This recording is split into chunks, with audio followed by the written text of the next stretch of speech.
Hello everyone and welcome back to the video. Today we're going to be doing the long-awaited, much requested tier list for all 53 civilizations in Age of Empires 2. And this is going to be a 1v1 Arabia tier list, which is the most played game mode on the ranked ladder. So this one's going to reach the most people and kind of impact the most people. And it's really worth considering a few things before we get started. So number one, we have the new DLC. We also had a new patch that kind of nerfed the new civilizations a couple days ago. So this tier list will be coming in at a perfect time. I've had plenty of testing on the new patch as well. So I'm having, pretty good game knowledge going into this.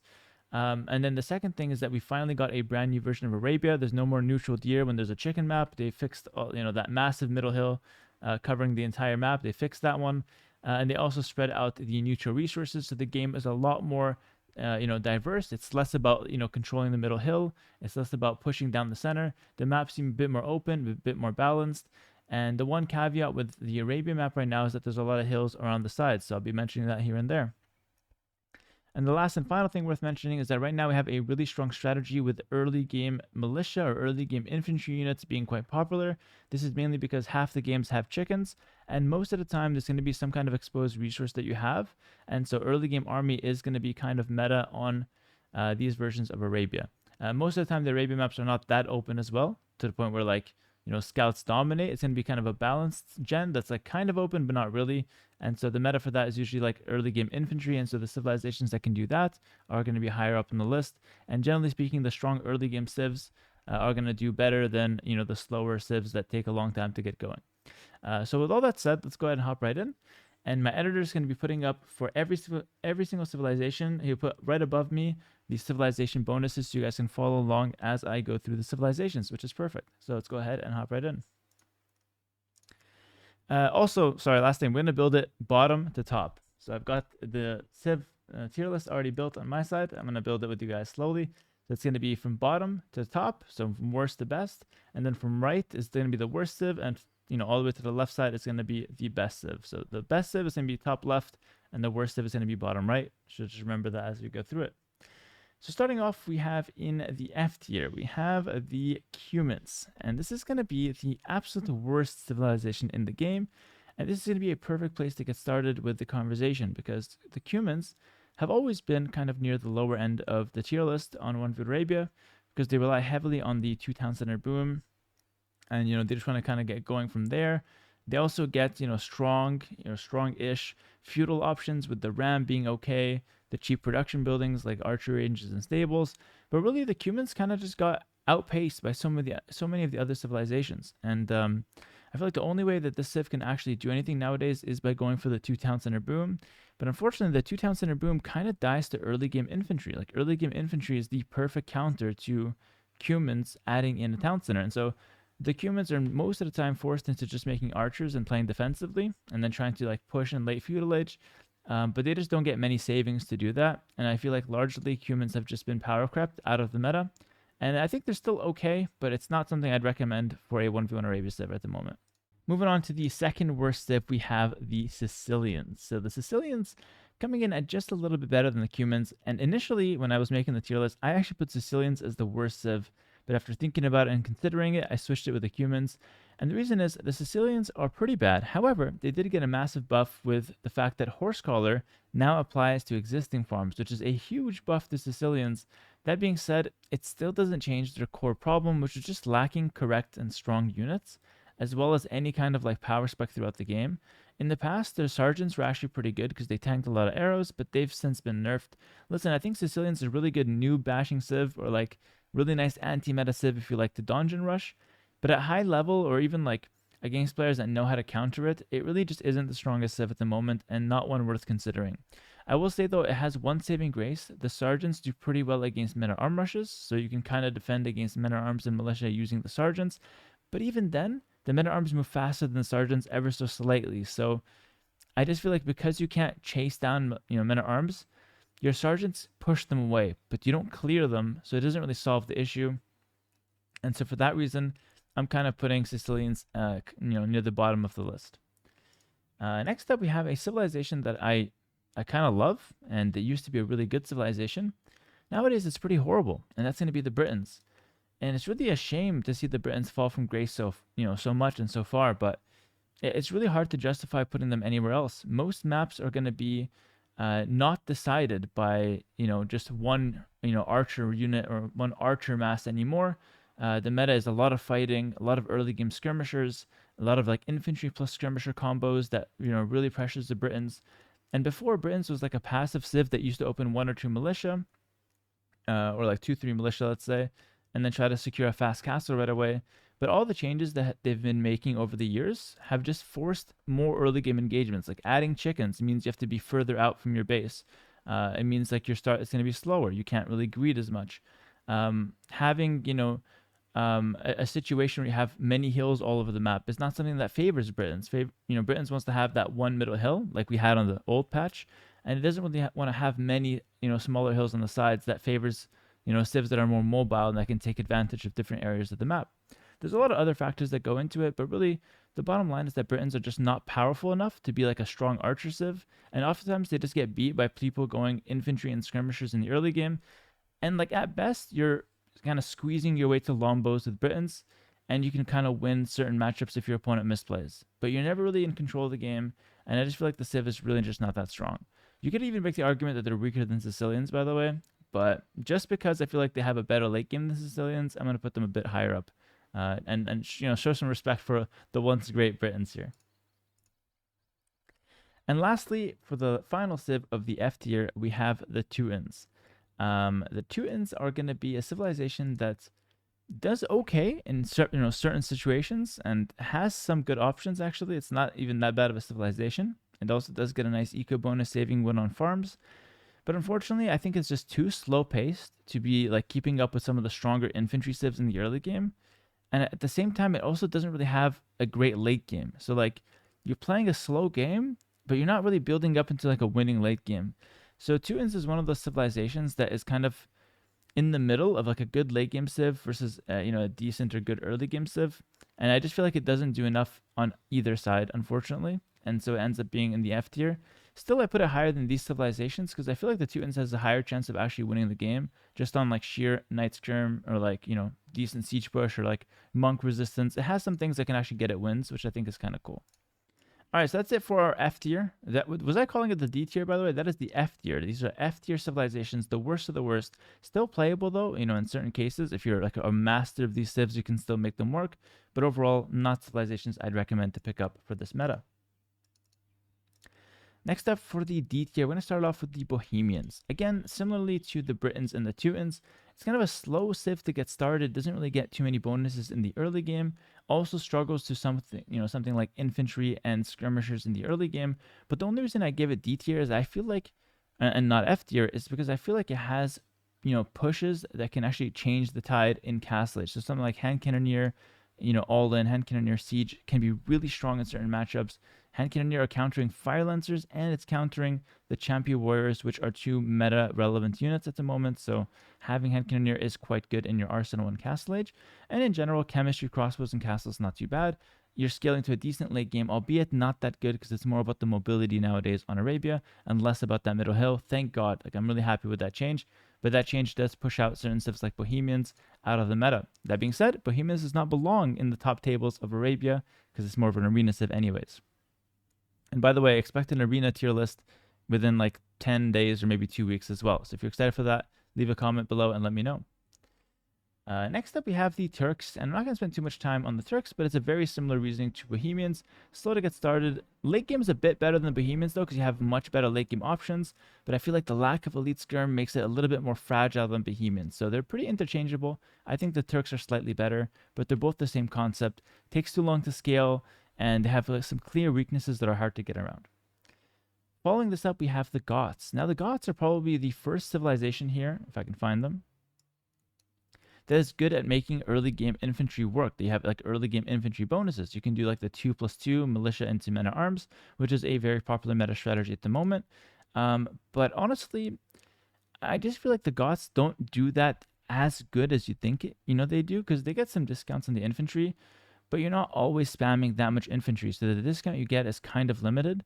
And then you're also scaling towards a very weird late game, because a lot of civs nowadays, especially with like how new civs are being made, Husk Girls just aren't a problem anymore. And this is probably something I'm gonna make a whole video about this, but like all the new civs are having something to counter husk rolls. No civilization is struggling against husk rolls like the old civilizations used to, or like some old civilizations used to. Pretty much all the champion warrior civs, or all like the new civilizations, have either champion warriors or something better to take care of husk rolls. If you take a look at some of the Chinese civs, you have options to counter infantry or options to shoot multiple arrows for many of the civilizations, and so Goths just feel largely outscaled by a lot of the new civilizations, and I just feel like they don't really have a good place in the meta, even though it's an infantry civ that can do that meta rush pretty well. Still playable, but nothing to brag about.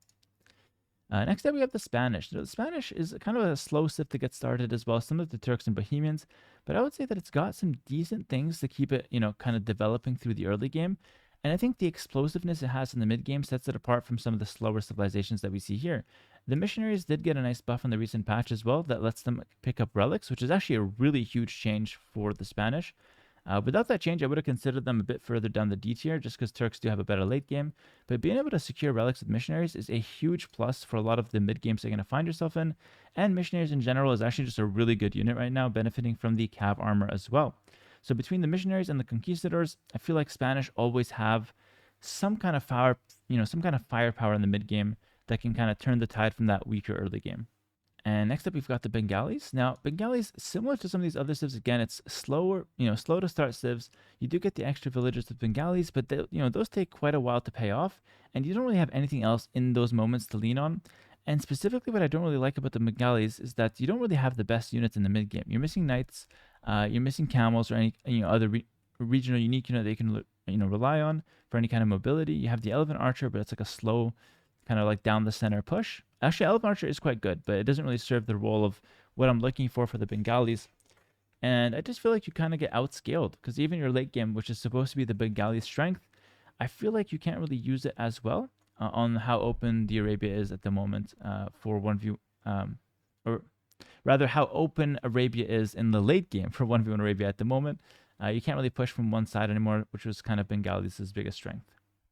Next up, we have the Saracens. Now, the Saracens is a civilization that, in my opinion, fell off a cliff once they changed how the market works. They really heavily nerfed the market food prices. And so ever since then, the Saracens have always been a really far, down the list civilization for me. And recently, they also nerfed the Mameluke. They made the Mameluke take extra damage from skirmishers again. So that was how it used to be. Then they changed that. They removed the bonus damage from skirmishers. People complained, and so now it's back. And yeah, the Mameluke is no longer a really big threat in 1v1 because you can just go skirms and beat it. And yeah, I just feel like Saracens just don't do anything. If anything, they can be further down the list, but I only put them here because I think it still has potential to survive the early game using the market. And I think if you do survive the early game of the market, you end up getting off to a decent start, and Saracens can kind of snowball from there, and you still get the really strong camels and whatnot. You still have good matchups on the field. Like, I still prefer Saracens to Bengalis, and most mid games, you just have better units, which can kind of carry you. And then for the last D tier civ, we have the Slavs. The Slavs are a civilization that is slow to get started, similar to some of the other ones here, but I feel like it's got a much better mid game. Having the 15% farming bonus really helps the civ out a ton, and it just feels like you can really get to some strong infantry or knights, like some strong melee frontline with some siege backline, mid-game compositions. And I feel like on top of that, you can get off to some really good early game infantry because you do get the arson for free, which feels nice for the meta arm rush. Then you also get gambesons for free to kind of follow up into a long stretch push as well. Not the greatest civ by any means, but I feel like it's got good plays, and it always feels smooth to play at the very least, which is nice. Alright, that's going to do it for the D tier civilizations. Let's move on to the C tier now. And if you noticed, I haven't put the Bulgarians anywhere. And this is one of the main, let's say, spicy things of the tier list. The Bulgarians actually jumped up to C tier for the first time pretty much ever on one of these tier lists. I know it's crazy to say, but the Bulgarians are actually really good in this meta. They kind of check off all my boxes as to what I'm looking for a 1v1 Arabia civilization.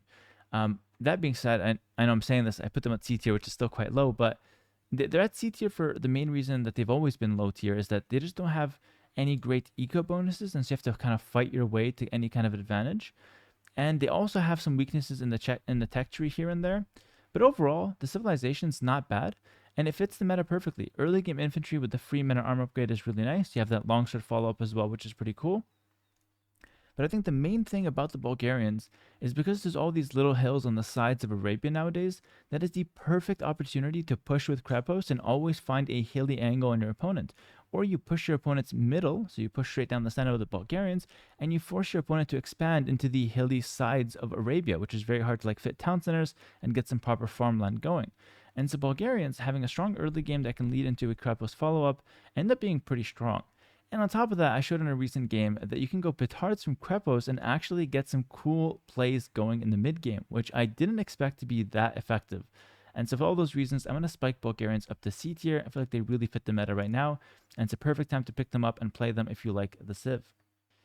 Next up, we have the Celts, another infantry civilization that also really fits the meta, and I feel like the Celts are kind of similar to Bulgarians in the sense that you want to get some early game advantage, but I put them slightly higher for a couple of reasons. I think you have a stronger ranged follow-up plus siege as well, and especially with all those little hills, again, you can often find angles to push from a hill with your siege in the mid game. And then scaling to the Wood Raider, which has just gotten buffed so much recently. The Wood Raider, especially the elite version, is absolutely insane how strong that unit is. 15 attack nowadays, 85 HP. Like the stats are just ridiculous on that unit. And so I feel like for those reasons, I like the Celts at C tier. Following them up, we have Burmese, another infantry civilization. So as you can see here, we have infantry civs back to back. I didn't just shove all the infantry civs into C tier, but these three specifically have, you know, strong early games or like strong things about them, but then they have clear holes in the tech tree that can be abused, leads to some bad matchups as well. Like the Burmese are missing, for example, you know, the second archer armor for their skirmishers. So they have elite skirm, it's not too bad. But it really doesn't scale that well against most archer civs. And on top of that, the Burmese don't get anything that special. The main thing about them is you get the free wood upgrades and the +1 attack on infantry line per age. Kind of gives you some good power specs to lean on, but nothing crazy beyond that. Next, we have the Huns. Now, the Huns is an interesting one. I put them a bit higher than I normally would here on my tier list, and that's mainly because I feel like the recent Arabia really favors Hussar CA late games, just because of, you know, how open the late games tend to be and how much rating does impact, you know, the mid and late game. But I also feel like the Huns have a pretty solid early game. You know, skipping all those houses leads to a good early game. And right now, I feel like early game is really important to get off to a good start, secure your map, and not take damage versus, you know, those, you know, early game infantry civilizations. And so Huns kind of acts as like, if you don't want to play early game infantry, you can just pick up Huns and you can counter the early game infantry quite well and then kind of play your own game towards the mid and late game, which I think is really good. All right, next up we have the Jurchens. Now the Jurchens are actually a really solid civilization. I like the Jurchens a lot for what they're good at. I think they're great at scout rushing. I think they're great at getting through early game and not dying to infantry, mainly because since your resources like sheep and natural hunt last longer or don't rot, they end up lasting to like mid feudal age oftentimes, or at least like well past early feudal age. And so you'll find yourself not needing to rely on berries so much with the Jurchens. And especially if you're using that Patreon chickens build as well to take the chickens early, then you really don't have to rely on berries well into the, you know, mid feudal age, which I think really protects you against any early game infantry strategy. And then having really strong scouts lets you win the map control. That's like the main strategy with Jurchens. But then you also have the Fast Castle Fire Lancer or the Fast Castle Grenadier as some cheese rushes that you can pull out. So overall, feels like a pretty good civ to me and definitely one worth considering in the C tier. Next up, we have a bit of a weird one, and I didn't really find a better place for it, but we have the Koreans. Now, the Koreans is a weird one because it doesn't really do what I want a civilization to do in this meta. I want a civilization that can put pressure early with something like infantry, and that's one play style, or I want it to have really strong early game savings so I can counter infantry players. And Koreans kind of does neither, but it does its own thing, and I think its own thing is pretty strong. It spams trash units, spearmen and skirm, and then it leans on its towers to take control of the map. And then it also has really nice and cheap fire lancers, which are still meta relevant despite getting a small, you know, nerf or small rework on the latest patch. And so I feel like the Koreans end up being still a solid civilization to pick up. But it's not one that really follows the general meta that the other civilizations will be following. So I highly recommend you pick up the Koreans if you want to do your own thing and not really have to play any early game infantry or worrying about countering it. You want to just kind of mass up your trash units, which could eventually work towards being an infantry counter once you get to enough of them in the early feudal age. Next up, we have also a weird one. It's going to be the poles. Now, the poles are either the best civ in the game or the worst civ in the game, depending on what kind of situation you have for it, what kind of setup you have. I think they're very hard to play civ as well. It's a high ceiling. You don't play the poles unless you're like a one trick. But if you want to one trick the poles, it can easily feel like an A or S tier civ, easily, if you're really good with them. But overall, I'm going to put them in kind of in the middle of C tier, just because I feel like the civ is sometimes really good, sometimes really bad, has clear weaknesses, can be exploited nice and easily. But then if it's allowed to do what it likes to do, it ends up feeling really strong.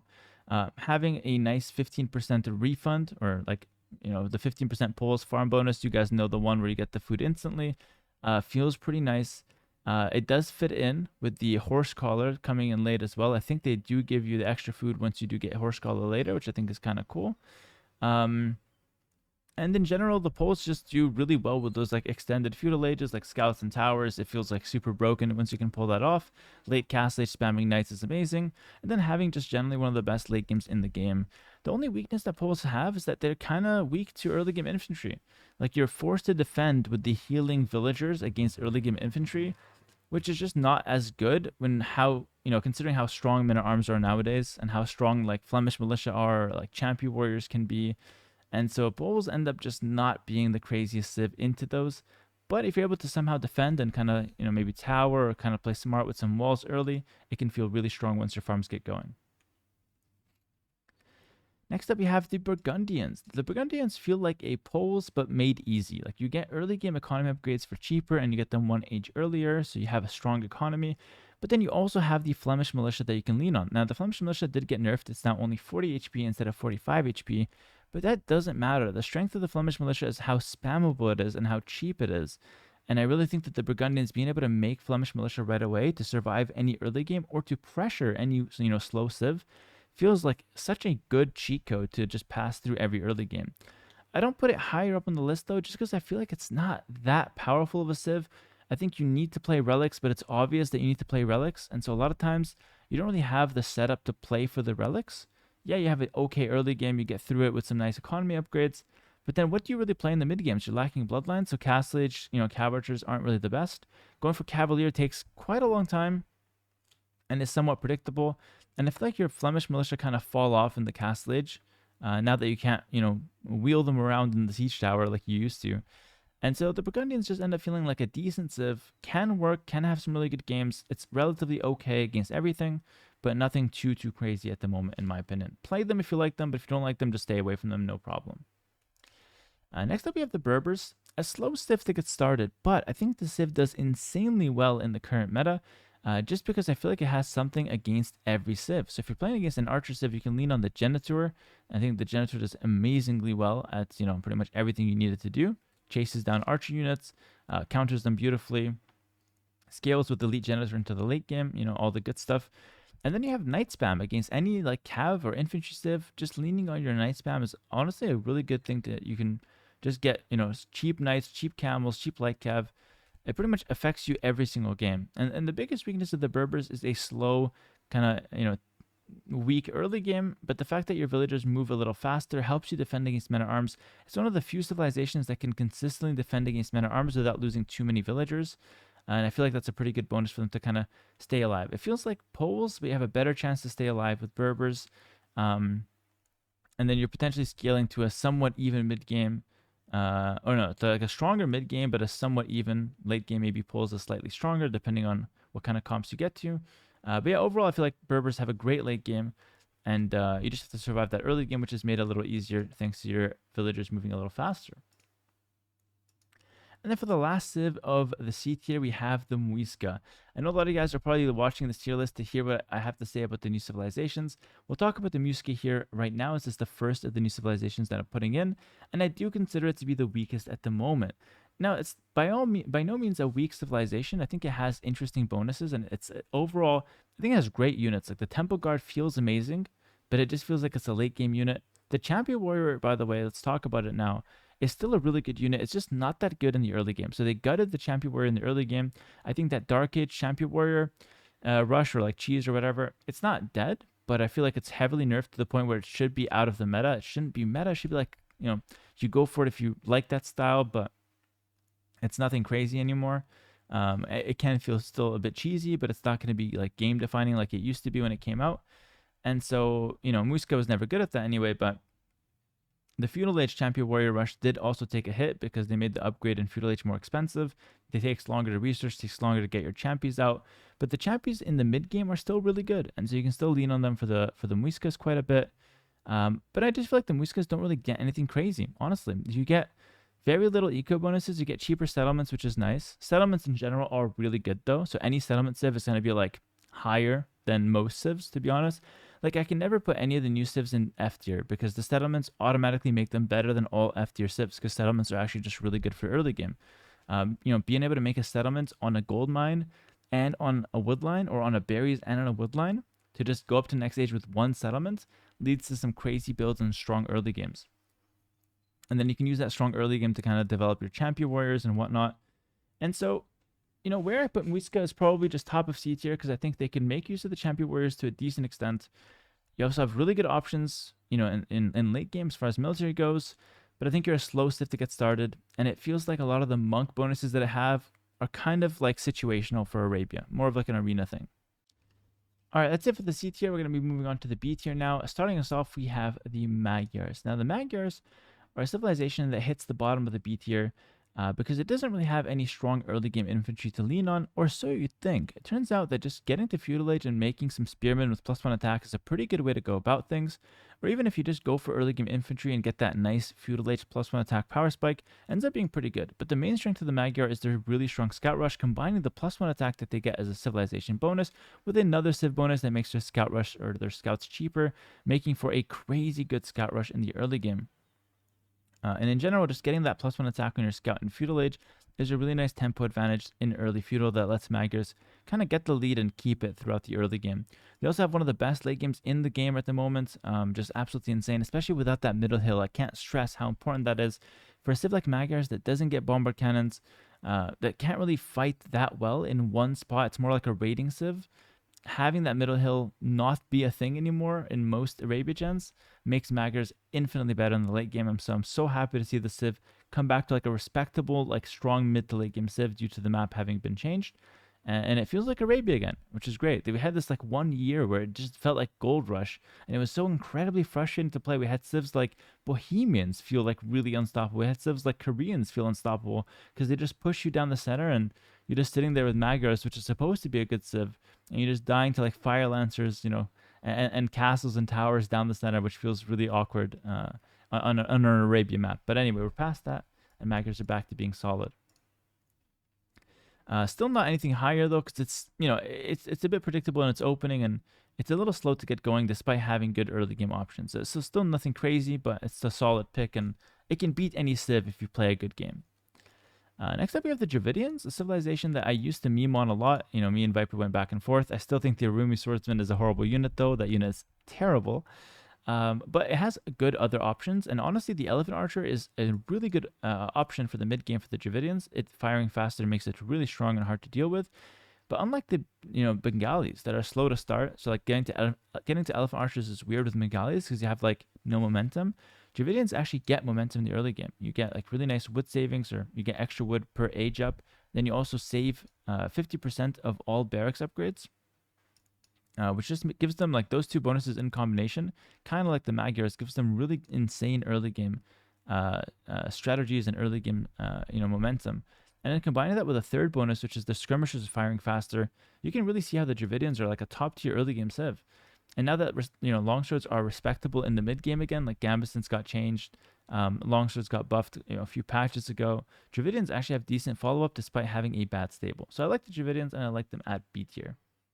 Next up, we have the Franks. Now, the Franks, listen, it's one of my favorite civs ever, and it's a really nostalgic civ for me because I used to play the Franks all the time back in the day. And, despite the throwing axemen and receiving some pretty significant buffs on the recent patch, I just can't justify putting the Franks any higher for a few reasons. I think they go okay versus all the infantry or, civilizations in the early game. I think that's, a nice thing that Franks can lean on. I like that for the Franks. But I just don't feel like it has that many good favorable matchups going into like the mid and late game versus many of these new civilizations. Any civ that got Fire Lancer is usually doing pretty well against Franks nowadays because Fire Lancer is like amazing against what Franks normally go to or go for. You kind of force Franks into throwing Axemen, and throwing Axemen, despite the buffs, are still not the greatest unit. It's still like just a decent unit in late game. And so I feel like the Franks are just like a good civ at what they do. They survive early game. They're pretty good, but it doesn't feel crazy good in any one specific field anymore. And then you also miss Bracer and miss the last armor on your skirmishers or on your archers. So you have some holes in the tech tree that definitely hurt in certain matchups. Like sometimes you just need good skirms. Like it's just hard to go around not having good skirms, and Frank's not getting them is a hole in the tech tree that could be abused pretty frequently, I would say. But overall, it's still a powerful civ, still gets nice early game economy bonuses, and it is worth mentioning the farm change can be seen actually as a buff and a nerf to Franks. It's a buff in the Castle Age and the Imperial Age, with crop rotation and heavy plow coming in and boosting your existing farms, which I think is really good. But it's kind of a nerf for the early game because now your opponent can skip Horse Collar and he can pick it up later and still get like half the value. Whereas Franks, you just get it for free from the start, which is like what you always have, but now your opponent has a slight edge, being able to delay it, but still get value from it later. Whereas before, if they delayed it, they don't get any value for it later. So I'm not sure, what is giving more value there from, for the Franks with that farm change. But all I know is that Franks are a pretty good civ, and, play them if you like them. If you don't like them, it's not the craziest thing in the world anymore. Civ kind of like the Franks, but I feel like more modern is the Lithuanians. And I say more modern because I just feel like you have more tech tree options. You have better cav archers because you get Bloodlines and Bracer.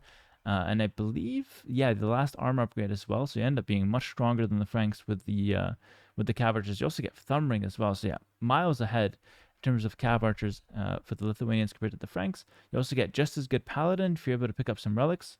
Franks get more HP, but Lithuanians get more attack, if you pick up the relics, of course. But the big thing that really sets Lithuanians apart from the Franks, in my opinion, although I see them as similar civilizations, is the fact that your skirms move faster. Like having the fast-moving skirms is so insane, especially against all this early-game infantry that we're seeing kind of dominate the meta. Having skirms that move faster lets you destroy their archer follow-up. So if you can just deal with the early-game infantry, you can destroy the archer follow-up, and even the skirms themselves are pretty good against infantry because you can kite them. Normal scrims can't kite infantry, but Lithuanian scrims can, as long as you have enough space to hit and run. So that alone kind of makes Lithuanians a really good civ. I'm not putting them higher than B tier, though, mainly because I just don't feel like they're that powerful, and they kind of suffer from the same restrictions as Burgundians, that it's predictable that you're going to be playing for the relics. Although I will say, this is a really good noob stomping civ. Like, beginners, play Lithuanians. You have such an easy game plan. Get the relics, spam 10+4 knights. I'm going to make a whole video about that, by the way. It's a really good strategy. Next up, we have the Gurjaras. Hard to play, to be honest, but I think it's really, really good against early game infantry because of the camo buff specifically. So like a few patches ago, Gurjaras, when they first introduced chickens, Gurjaras was like the worst in the game. That shit was like unplayable because chickens, were coming up 50% of the time, which they still are. But we had less food on the berries. Now they kind of buffed the food on the berries, and they buffed the starting camel, and they buffed how you can make more camels in feudal age. They kind of produce faster in the feudal age, the camel scouts. And so Gurjaras are just really good at what they do, which I think is like countering cav civs. And I think they have good options to counter some of the other stuff as well, like going to the mid-late game with Shravamsha Rider and the Chakram Thrower to counter anything infantry, which is really good against champion warriors as well. So you can kind of lean on Gurjaras for countering pretty much every civ in the game. Hard to play though, because you get off to some awkward starts, but in the right hands, it's really good. And then my kind of the strategy I popularized with like eating the sheep. So like you take the sheep out of the mill and eat them in the mid game to get a faster castle time. I think that's still a top tier strat with the Gurjaras if you know what you're doing. Sorry to take credit for that one, but I just feel like, I don't know, I feel like I popularized it. Sue me. Next up, we have the Italians. Italians feel like it's kind of like Lithuanians, where you get some early game savings, but then you just have everything you need. I don't know. It's hard to describe. You should have like extra armor on archers. You have a good archer rush. You save resources advancing to every age, so you're never behind. You can kind of do everything that any civ can do. You just do it's like slightly weaker or like nothing special. It's not like a special civ, but it's extremely well-rounded, and that's what I love about it. You have like Hussar fully teched out. You could go heavy CA or like CA if you want. You could go Arbalest. You could go Condottiero against Gunpowder, really strong, or like early M Power Spike. You have the Genoese Expo against Cavalry.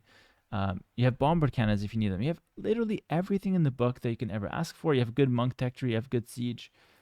So I just feel like it does everything pretty well, and it has that consistent power spike, or like those consistent savings throughout the game to kind of give you the power spikes you need to carry you to the towards the wins. So I like the Italians. It's the definition of a B tier civ in my opinion. Next up, we have the Aztecs. Now, the Aztecs are a civilization that kind of gets overlooked now that we have so many different civilizations, like so many more American civs and whatnot. But I think the Aztecs are really good right now because they destroy Champion Warrior civs for a few reasons. Number one, Jaguar Warriors destroy Champions, obviously.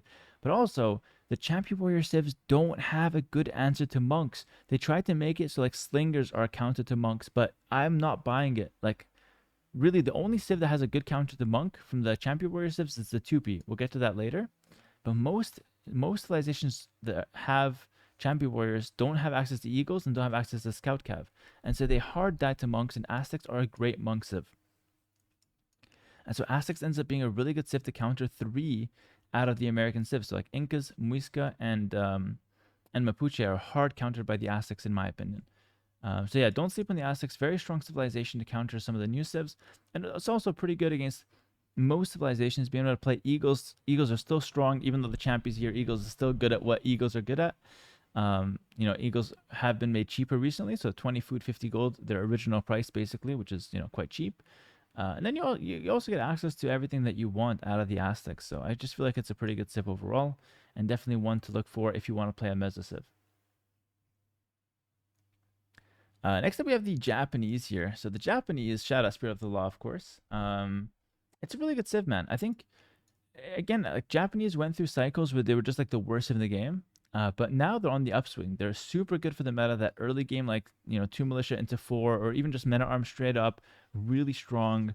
They're great on chicken maps because you can make a mill that only costs 50 woods. You don't have to like think twice about them, making mills or whatnot.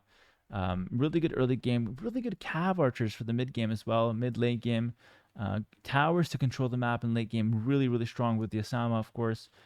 You have some weaknesses, which is why they're not higher. Like you don't get bombard cannons, which doesn't matter as much because we don't have that middle of the middle hill Arabia. Sorry, I keep mentioning it. It's really important. So bombard cannons matters less nowadays, which I think is good. And so Japanese ends up feeling really really smooth. Also, samurai are quite good right now. I wouldn't sleep on the samurai either.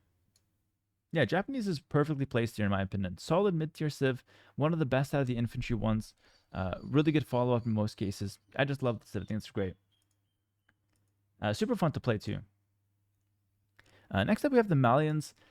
Slightly similar to the Japanese. You could actually interchange these ones if you want to. I just personally prioritize the Malians a little bit more because I feel like the mid game for the Malians is slightly better than Japanese. So Japanese have a better early game, but the Malians have a fine early game, but then a much better mid game. Getting access to that gold bonus is crazy good. On top of the wood bonus, you have a double eco bonus for the Malians, which is way better than the Japanese that kind of fall off in the mid game when they don't really get any more savings. I feel like Malians just go crazy with the savings. You kind of fall off a little bit in the late game, which is why I don't have them higher. But I feel like the Malians, if played correctly, are one of the best civs in the game, and if played poorly, it's a decent civ still. So yeah, perfect B tier for me. Could be a bit higher though if you're generous. Next up, we have the Romans. Now, in my opinion, the Malians are better than the Romans, in my opinion. But objectively speaking, I feel like the Romans are better in the tier list because they have more potential and more ways to win the game, especially with that early game infantry. The +2 armor spike. Romans just end up feeling really, really, really strong. Being able to abuse the early game infantry with a good economy behind it and a super clean follow-up into longswords or scorpions in castle age. If you get a faster castle with Romans, you have a bunch of men at arms left over. You go longswords with +2 armor, which ends up being +4. So you have 1 +4 in mid game, which is ridiculous. You end up having some titan-ass longswords that can destroy your opponent with ease into that early castle age, because those are like Imperial Age stats, basically. One thing I don't really like about the Romans, though, is that I feel like their late game falls off. And I'll tell you why. The Legionary only has 2 +4 armor, pierce armor. So it's similar to like a champion that has 1 +5, that's 2 +4, which is nice. but I just feel like it's not like a crazy power unit. It ends up just being like a decent unit to lean on, but nothing too crazy anymore. When it first came out, it was a lot stronger in comparison to like some of the other infantry civs out there. And I feel like the heavy scorpions did suffer a nerf in the recent couple patches. They took down some attack and gave it some bonus damage against infantry, I believe it was. And yeah, so I just feel like Romans are not as powerful due to like the scorpions getting nerfed and like general power creep for the late game. But it's still a good civ. And I think its main power is that early to mid for sure. Early to mid game, that's where you want to win most games with Romans. And last but not least, we have another new civilization. We have the Mapuches. Now, the Mapuches are pretty solid. I think my favorite bonus about the Mapuche, or like my favorite part about them, is actually the fact that they get extra HP on skirmishers, spearmen, and champion warriors. That is the main bonus. And the Mapuches remind me a lot of the Byzantines, by the way. I think they're a little bit weaker than the Byzantines. I put the Byzantines higher. I'll talk about them when I get there. But the Mapuches are really, really good at like countering everything in the game. So you have like Spear Skirm, and by the way, that Spear Skirm rush from the settlements is still pretty good. They nerfed it, so it's a bit slower to get started because the units take a while to get out of the settlements. But if with some practice, that strat can actually be really, really good. But even without that, you actually just get off to like really good Champy and Skirmisher early games, which I think are really, really solid. You can defend your bases or your base with just Champies plus a few Spearmen from the settlements to not worry about scout rushes. There's a lot of cool things. You can go archers with one range and then just make a couple spears from the settlements nice and early, plus from your barracks if you want like extra spears in the field. So you have like so many options for the Mapuches that you can go for. You can go for a fast castle straight into Bolus riders and then make one or two skirmishers or spearmen from your settlements to kind of survive the early game. So many cool strats. It's still not figured out. For now, I'm putting it B tier. I think it could go higher or lower depending on, when it gets figured out. Is it like figured out in a way where like, yo, you have so many cool options, or it's figured out in like the way where, oh yeah, we know what the Mapuches are going to do. It's not that scary. So depending on how it gets figured out, it could go higher or lower on the list. But for now, I put it as a pretty strong civ, top of B tier. We're going to have a perfectly symmetrical list. So what you see on the bottom is going to be reflected on the top, by the way. So some small spoilers. It's the first time in AoE2 history, or at least on my channel, that I have a perfectly symmetrical tier list. And I feel pretty good about it because I didn't sacrifice any logical reasoning to get a symmetrical tier list. It really just is how it worked out for me. So moving on to the A tier, these are going to be the upper echelon civs. We have the Wu. Now the Wu is a civilization that I don't actually like that much. I think it's just like not the best civilization overall. I think it has good options, like the Jan Swordsman still feels pretty good, and it has some pretty cool options throughout the early and mid game. But the main reason I give it the A is the fact that it has the healing infantry in the early game. And that is the thing that carries the Wu, in my opinion. Being able to go infantry, like men-at-arms, or like, the 2+2 early game, so like 2 militia into 2 more men-at-arms, so 4 men-at-arms total. In Feudal Age, getting value with the infantry and then just healing and running around constantly is ridiculously strong for the Wu. I think they just are coming off a nerf, actually. They're losing a little bit of healing in the mid game, but I don't really think it matters. I think the civ is still really, really strong for what it likes to do. A bit difficult to play, but one thing I will say, the Fire Archer has a place in the meta as well. I think that unit is actually kind of decent in the right situations and circumstances. Even though everyone says it's ass, I don't think it's bad. I think you just need to know how to play with it. And I think it's really good in the situation where you go forward castle in the mid game and you just start spamming fire archers to like take out opponents' castles or town centers or buildings at large. And you go for like that all-in castle instead of scaling towards an Imperial Age. So I think that combined with like Jan Swordsman being ignorant and like early game infantry, it's a good civ, man. But it is hard to play. Next up, we have Hindustani. Now, Hindustani is good for all the reasons that you'd normally consider them good for, like being able to break buildings in early game with the scouts, having one of the best camos in the game, Imperial Age camo in late game, oh, amazing. Hand Cannoneer +2 range, Hera made a video about that, amazing. But in the current meta, the reason they're so strong is actually the Gulam. The Gulam destroys Fire Lancer, it destroys Champion Warriors, it destroys Jan Swordsman. The Gulam is just destroying all the meta infantry units right now. And it even does okay against longswords, which is ridiculous. It kills eagles. The Gulam is just absolutely insane as a unit. And it's way better in Castle Age than it is in Imperial Age comparatively, if you ask me. So yeah, I think Hindustani leans a lot on the Gulam right now, to be honest with you. But if it does really well with it. All right, next up we have the Vikings. Shout out Atrioc, by the way. We're gonna have an Atrioc versus Grubby show match, like literally right after this tier list goes live, like 3 or 4 hours after. We're all gonna be streaming it on Twitch. We're hoping to get like 10,000 plus viewers between the channels live on Twitch. I'll be live on YouTube, so be sure to tune in for that one. And if you didn't catch it live, look out on my channel for a YouTube video between Grubby and Atrioc. It's likely to be there, and it's likely to be an absolute banger. And after they play their match, I'm gonna be 1v2ing them. So we have a nice event coming up very soon with those big streamers as well. But the Vikings, Vikings is a really good civ at the moment. Again, early game infantry does it amazingly. You have an amazing mid game economy with like wheelbarrow and handcart coming free. And honestly, Vikings, now that we don't have that middle hill, are a lot better because you don't get into the situation where you have like the guy having a middle hill, and without cannons you can never reclaim it. So the guy just goes faster in, bombard cannons on the hill, and you're just screwed as the Vikings. You either overpower him like 50 champions, which is impossible to get to, or you die. But nowadays, it's a lot more spread out. The Vikings can actually, like, it's not the best raiding civ, but you know, you can kind of, you don't have to play down one side. You can send champion raids down, you know, sides. You can kind of raid with skirmishers and whatnot. You can fight, you know, a lot, which is what the Vikings like to do in the mid-late game. And I just feel like they have a crazy good economy after a pretty good early game. That kind of is where you're winning most of the games with the Vikings. So solid civ, not top tier, but definitely not a bad one either. Still, it feels like a fair civ to play. It doesn't feel broken, which is why I like the Vikings. Next up, we have the Tatars. I think the Tatars have some, you know, obviously amazing options, like the thumb ring timing, which is really good for, you know, your crossbows or your cav archers. Keshik's got a huge buff recently. Keshik's now in Castles have an extra 20 HP, which is ridiculous. But the main reason the Tatars are really good right now is that you have all these side hills that you can take advantage of. It's a mobile civ like the Magyars, but you have a hill bonus, which is absolutely crazy. So don't sleep on the Tatars. Very strong civilization. I absolutely love them for the current meta for Arabia. Next up, we have the Shu. This civilization I actually don't like at all, personally, but objectively speaking, it still is a pretty good civ. Just getting that extra food in nice and early is solid, and I just feel like you scale so well with like the archers with the double shot and the traction trebs. It just makes for like a really, really good, you know, early imp composition. And I just feel like you have good options, like the crossbow plus the hay-going cavalry, even with missing bloodlines, ends up still being a really good early castage choice. The chariot rush is still dangerous. The fast castle with even just like picking up relics with the monks is still like a good, you know, strategy. The fast castle all in still solid. The unique unit is still really, really strong.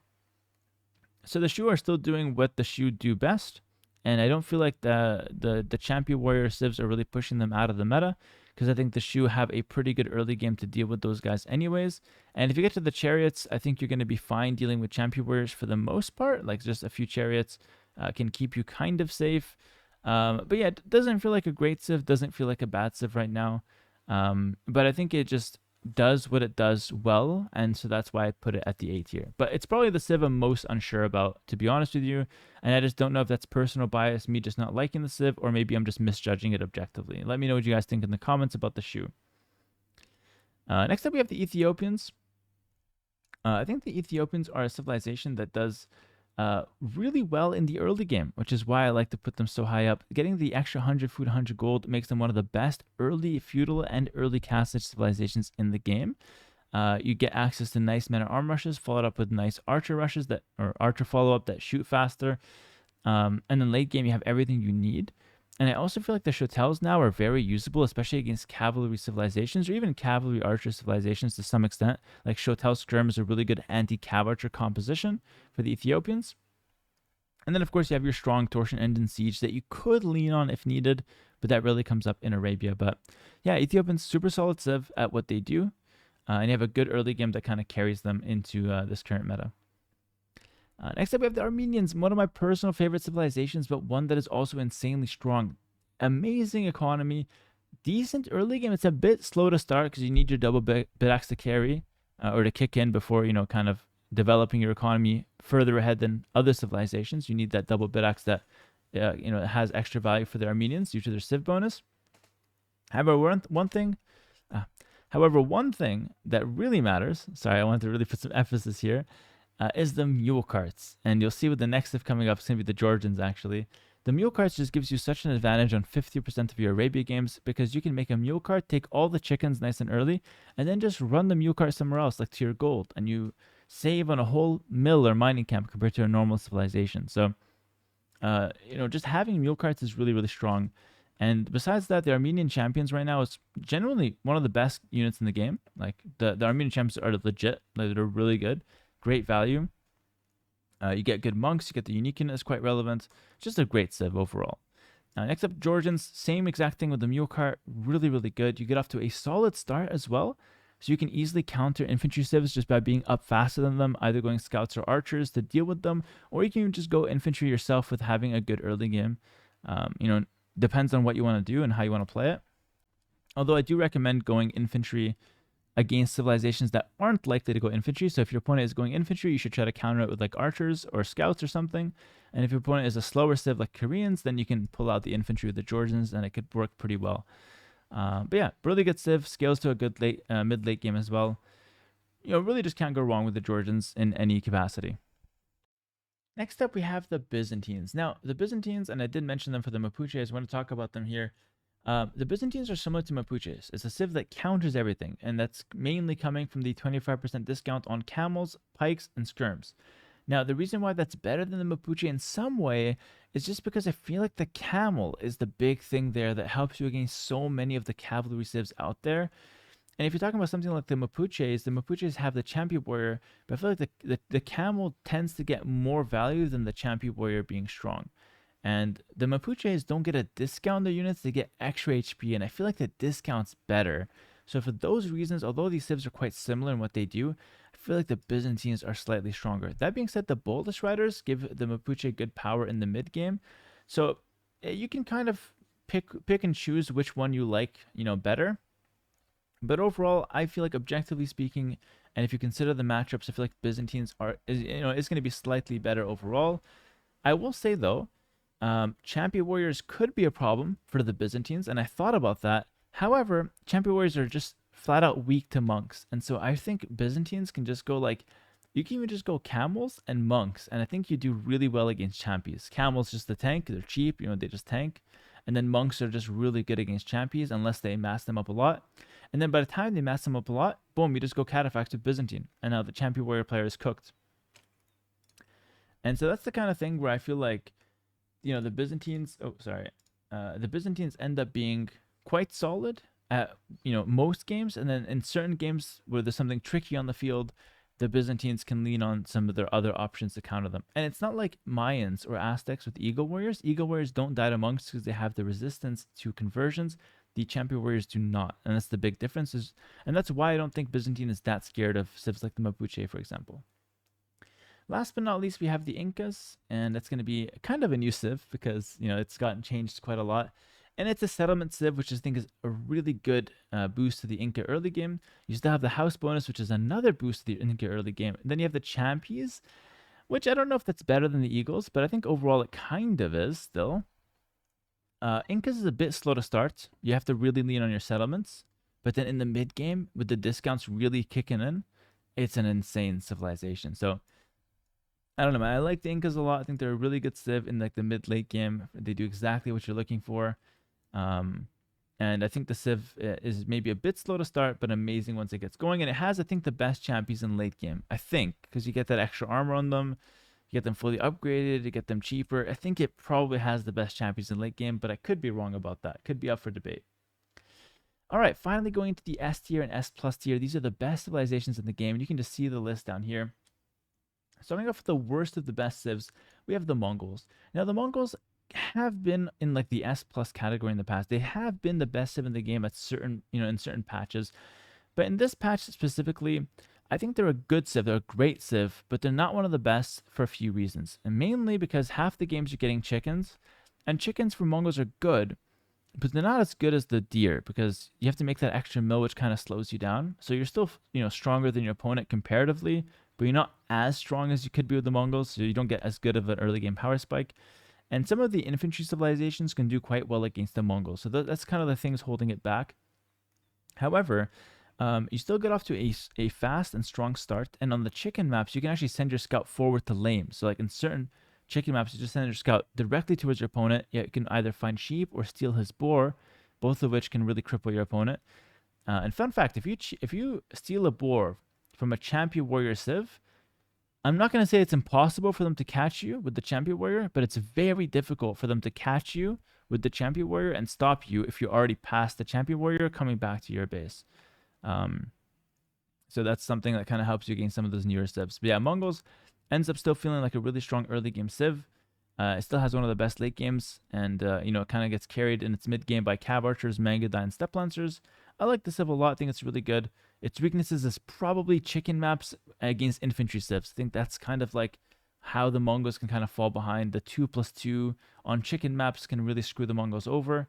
But sometimes you can catch the 2 militia and kill them before he can group them up with the extra 2 and go men at arms. So a bit high level talk right now, but if you kind of catch what I'm saying, you can really kind of capitalize with the Mongols there against those infantry civs. Next up, we have the Tupi. The Tupi is a really strong civ. I think it's the best out of the new civs, out of all the American civs now. Unless you count the Mayans, an American civ, which is coming up. But yeah, I think the Tupi is quite good. I think it could be higher up, to be honest, but I was a bit hesitant with that. The main power for the Tupi comes from like the 15% refund on losing units. I think that's just really good throughout the game. It just feels good, and it feels hard to play against. But their main power comes from having the unique unit. That unique unit, the Blackwood Archer, is actually insane. It looks not the best because of the 20 HP, but in the right hands, that unit is crazy good. And it turns out that Siege counters it, right? Siege counters it because it has low HP, and so if you land the good mangonel shots on it, or you land the good scorpion shots, you're going to do well. But it turns out that the unit has such a high fire rate, and it masses so fast that you can just send groups of 8 to 10 really quickly, and you can take out individual siege weapons with ease because of the fast fire rate. And even if you do land a good mangonel shot or good scorpion shots, you're not really killing expensive units, and they also get a refund on them. So I don't know, it just doesn't feel like it's easy to counter the Blackwood Archer with anything like solid. It just feels like at best you're containing it, and I think that's really being abused on the ladder right now. You also get solid champion early game. You get access to extra resources in the early game, so you get off to a good start every time.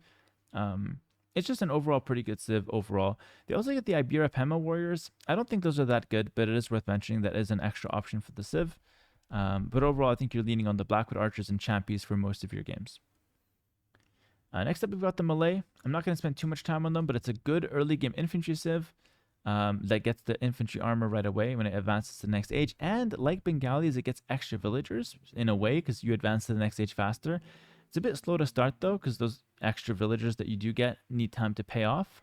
So you're a bit fragile in the early game, but getting the extra infantry armor makes them really good to do like the 2 militia into the 4. It's one of the best civs at doing this strategy.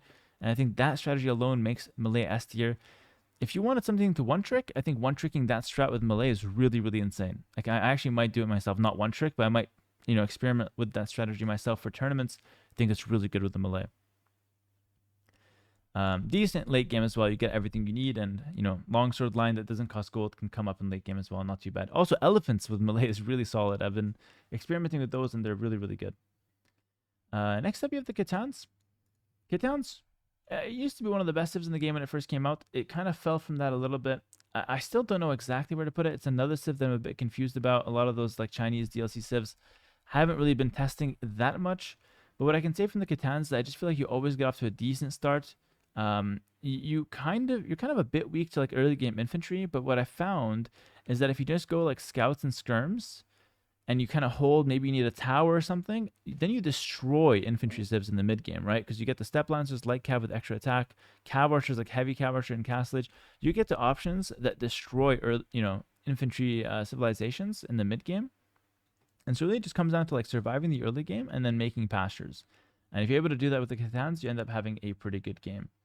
But yeah, not much else to say. It's a good civ. The unique unit, the Liao Dao, is also insanely good for infantry as well. So don't sleep on that guy. Next up, we got Mayans, old school civ, but a goldie, old but gold as they say. Really strong civ. Discounted archers will never be a bad bonus. Really good economy. Eagle warriors still relevant in the meta despite fire lancers kind of causing some problems. So yeah, Mayans feel a bit weaker nowadays just because something like The Koreans can, easily counter them with the Fire Lancers. The Vietnamese, which I haven't put, can really counter them with the Fire Lancers. But overall, they still feel like a pretty good civ and definitely worth S tier for, I've talked about the civ plenty. It's just a good overall archer civ with eagles. I love it. Actually, the last thing I'll say is that play double gold comp with the Mayans. It's really good. So like Arbalest into Eagles or like Plumes into Eagles, really, really good. Halbs if you need as well. And their skirmishers are not bad. They just have good options, honestly. And also they have the Plumes versus Champions, by the way. So Champions are not really a big problem for the Mayans. So you can easily rely on that. Next up we have the Portuguese. Feels like a Mayans, but a bit better. Like you just get a little bit better of an early game. That berry discount is really nice, or a bit better of a mid game actually. I would say early game's a bit similar, but mid game for the Portuguese, getting the gold discount on knights, archers, cav archers, siege, like that's just really, really strong. And also you do have that organ gun rush that is still viable, like fast castle organ gun, kind of phosphorus style. Monk rushing is still very possible. I think the civ is overall just solid and really strong. And last S tier civ is going to be the Persians. Now, I've actually spiked Persians higher up in the Portuguese for one main reason.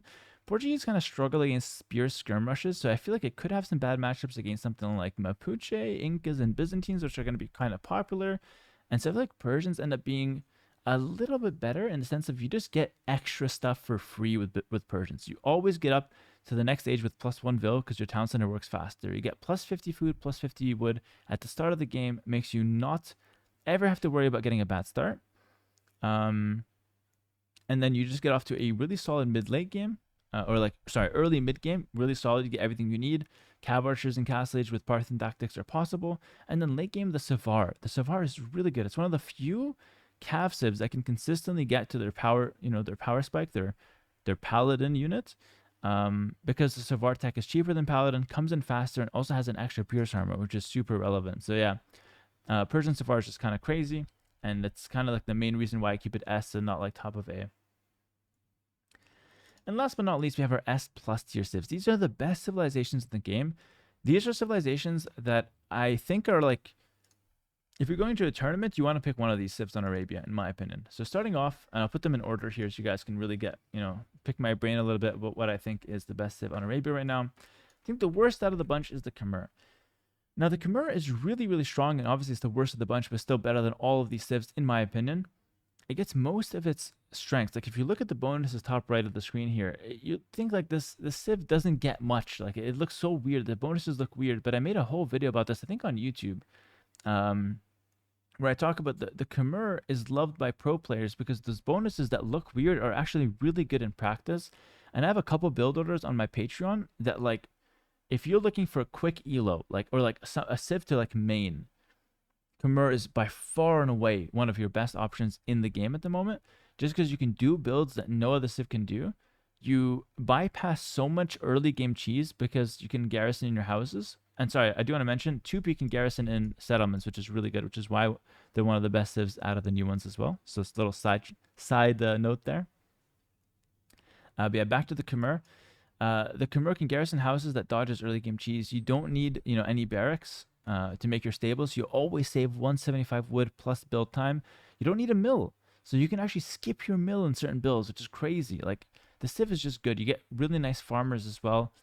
Solid elephants in late game that you can really lean on. I love the Khmer. I think they're really good. In the right hands especially. So check out the Patreon if you want some of those builds and if you want to pick up the civ and take it seriously on the ranked ladder. Next up, we got the Vietnamese. Vietnamese got a huge buff with the Fire Lancers. Fire Lancers are really, really good. Meta-defining unit, no doubt. Now, it is worth mentioning that the Champions kind of beat the Fire Lancers. I did check with my Discord. Shout out to them. Champions get +1 attack against Fire Lancer because Fire Lancer is a shock unit.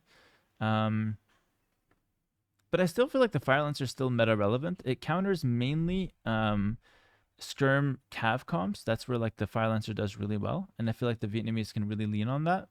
They have really good cav archers, Arbalest, Rattan archers. You just get insane units with a good economy, and you scale incredibly well into imp skirms and bombard cannons with siege engineers, as well as a very tanky elephant with 420 HP as well. So nothing to worry about, nothing to complain about. The Vietnamese, one of the best civs in the game. And then last but not least, we have the Wei and then Chinese, but I'll wait on that. So we'll start with I'll wait on that. Oh my goodness, that's horrible. We'll start with the Wei. The Wei is Still a top tier civ. It got nerfed a little bit. The zombie raiders were being made a bit more expensive. I think rocket carts. Actually, I think the civ gets mangonels. Never mind. So zombie raiders were made a bit more expensive. I think they take longer to produce as well. I could be wrong, but none of those changes really matter. The way is still really good. You get 1 extra bill per economy upgrade. The Tiger Cav is one of the most broken units in the entire game. I need a separate video on that guy. That guy is absolutely broken. He's flying under the radar in terms of nerfs right now. And the best thing you can do with the way is just play a solid early game. Like, just don't die in early game. You're weak in early game to infantry civs. That's your weakness. But if you can get past that and get your extra villagers and hold in mid, in the early game, your mid-late game is just absolutely unfair. Like, especially your mid-game, especially Castle Age. If you get the Zombie Raider plus Tiger Cav and you start forward castling and spamming Tiger Cavs into your opponent's economy with 4 Pierce Armor base, it goes up to 6 in Castle Age.